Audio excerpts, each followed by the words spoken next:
목요일마다 지역 정치 현안에 대해 치열하게 토론해보는 시사 단판입니다. 지금 페이스북에서 대구 교통방송 검색하시면 실시간으로 이 라이브 방송 보는 라디오로 함께 하실 수 있습니다.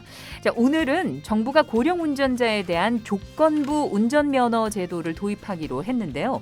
이 고령 운전자 안전을 위해서인데 과연 단순히 나이를 기준으로 해서 고령자로 판단하는 것이 옳은 것이냐?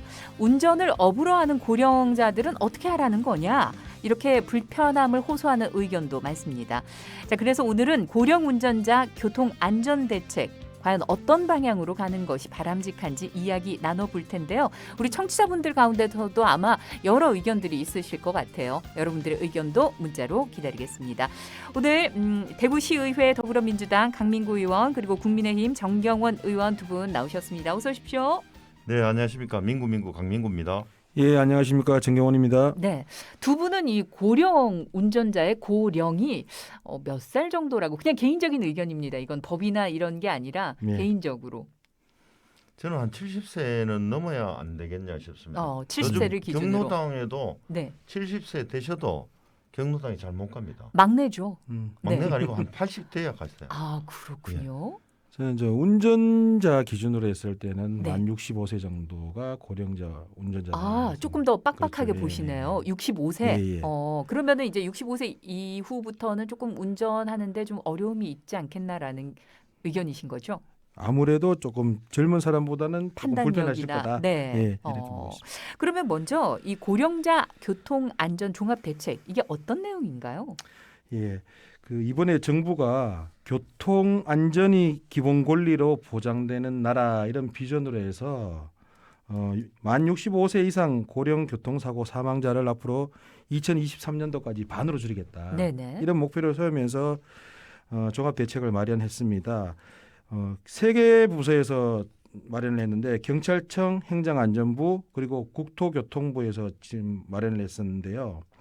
경찰청이 이제 고령 운전자 안전지원 분야 이래 해서 조건부 운전면허제도 도입을 했고 네.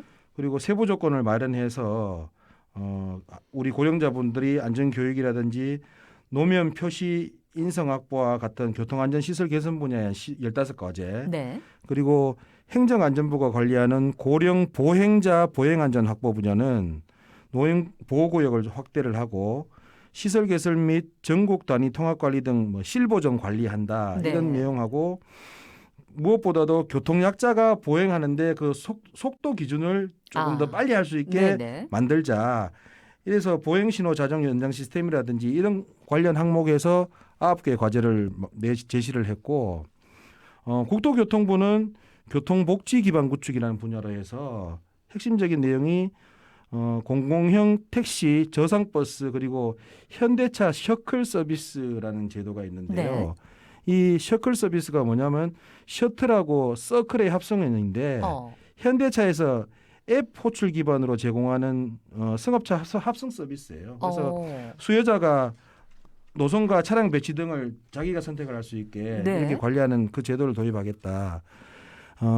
이런 걸 종합적으로 핵심적인 걸 말씀을 드리면 고령 운전자께서 야간 및 고속도로 운행 금지하는 방안, 네. 그리고 고령 운전자에 대해서 최고 속도를 좀 제한하는 방안, 네. 그리고 첨단 안전장치 부착 등을 해서 조건부 운행을 좀 하는 방향 이런 것들이 제시되어 있습니다. 네, 대체로 이제 그러니까 고령자가 보행자가 될 수도 있고 또 운전자가 될 수 있는데 이 두 가지 측면에서 모두 이제 여러 가지 대책을 내놓은 거라고 볼 수 있는데 지금 시행되고 있는 대책도 있지 않습니까?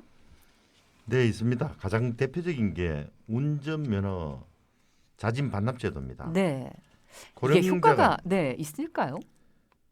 아무래도 고령이 되시면 다른 이 젊은 운전자보다 네, 시력, 두 번째는 지구력, 네, 세 번째 체력, 네 번째 반사신경 등이 부족할 수가 있거든요. 그렇죠. 네, 교통 상황 환경 딱 파악이라든지 돌발 상황이 딱 하면 이렇게 대처가 조금 들립니다. 저 역시도 벌써 시력 같은 경우는 노안에 와서 잘 안 보이는데 네, 고령자가 자발적으로 운전 중단해서 교통사고를 줄이겠다는 정책을 전국에 광역시도가 17개가 있고 기초가 226개, 243곳 중에서 네. 59개소가 하고 있으니까 운전면허 사진 반납 제도는 한 4분의 1 정도 현재 도입하고 있습니다. 그 많이들 반납을 하고 계신가요? 어떤가요? 대구 같은 경우에는 네. 2019년 9월부터 65세 이상 어르신께서 면허증을 반납을 하시면 네. 10만 원이 충전된 교통카드를 지급을 했어요. 네. 그래서 진행을 하다가 현재까지 올해 말까지 9월 말까지 한 7,400여 분께서 반납을 하셨고 네.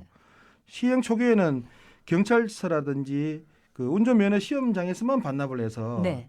상대적으로 오시기가 힘들어서 반납이 좀 덜 그렇죠. 됐었는데 네. 올해 8월 10일부터 읍면 동사무소에서도 이 업무 처리를 하고 있습니다. 그래서 네네. 이렇게 시행하고 나서는 월 평균 200건 정도 들어오던 것이 400건으로 이제 배가 늘어나는 상황이고 네네.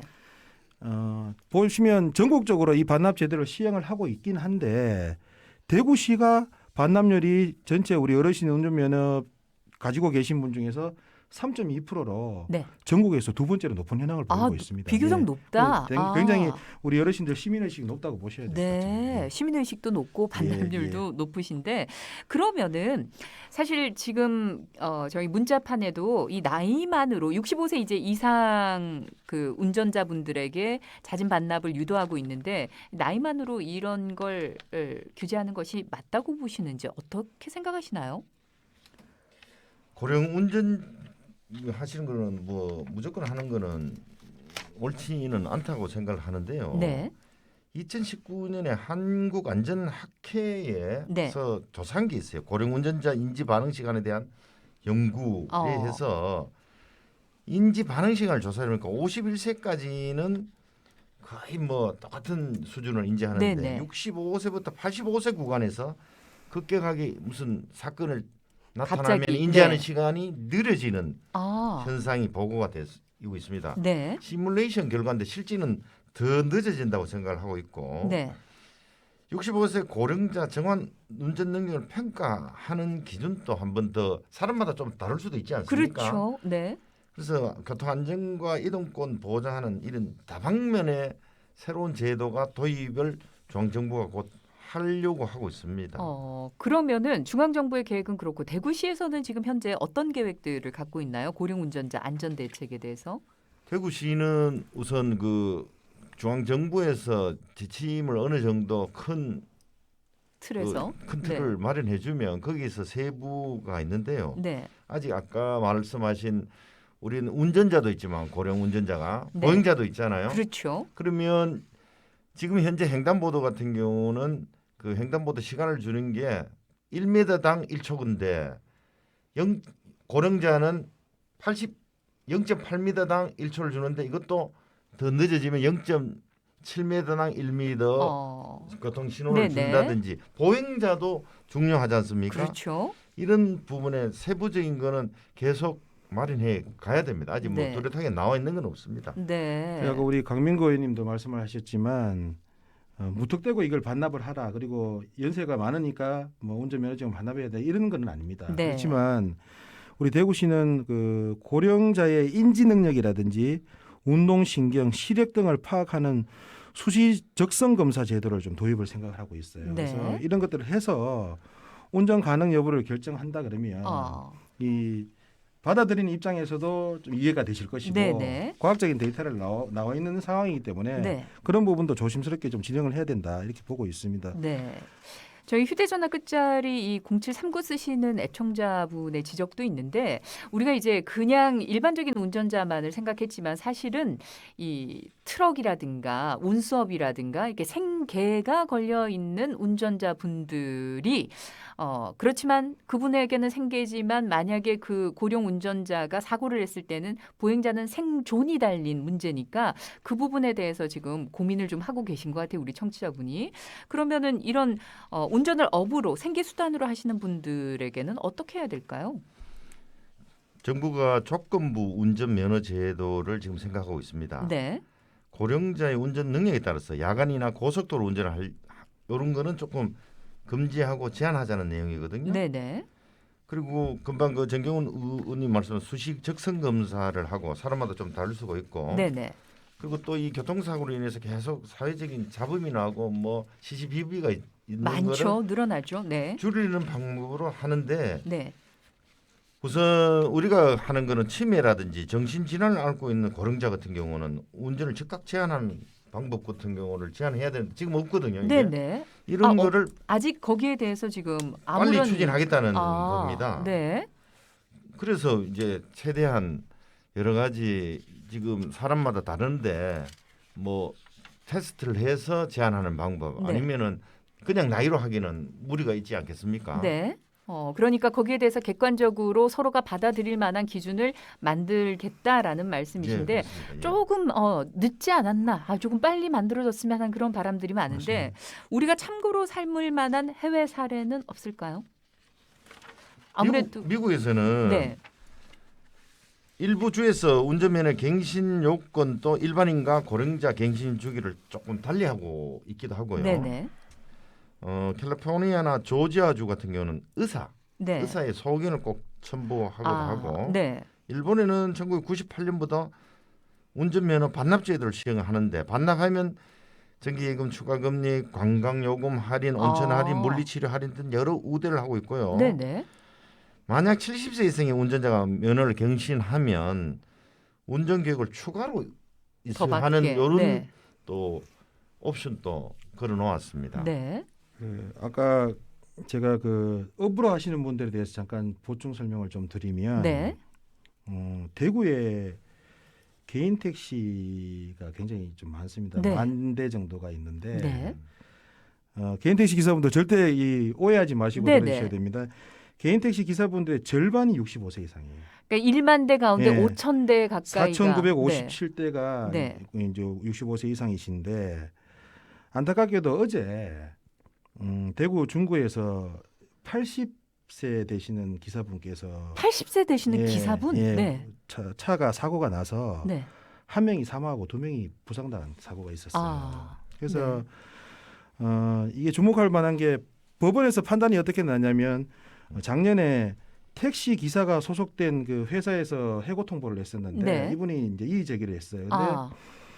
재판부가 택시 기사는 장시간 운전 과정에서 상당한 집중력을 유지하면서 도로교통법에 따른 다양한 주의 의무를 다해서 승객의 안전을 체면에 져야 된다.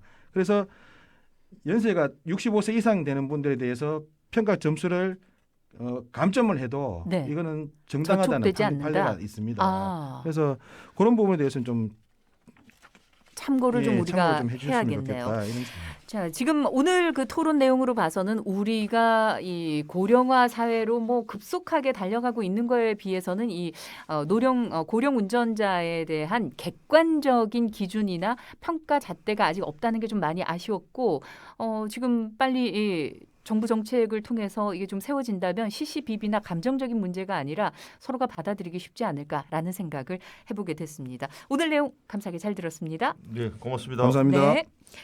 자, 시사 단판 오늘은 고령 운전자 안전 대책에 대해서 대구시의회 더불어민주당 강민구 의원 그리고 국민의힘 정경원 의원과 얘기 나눠봤습니다. 계속해서 30분 교통정보 듣겠습니다.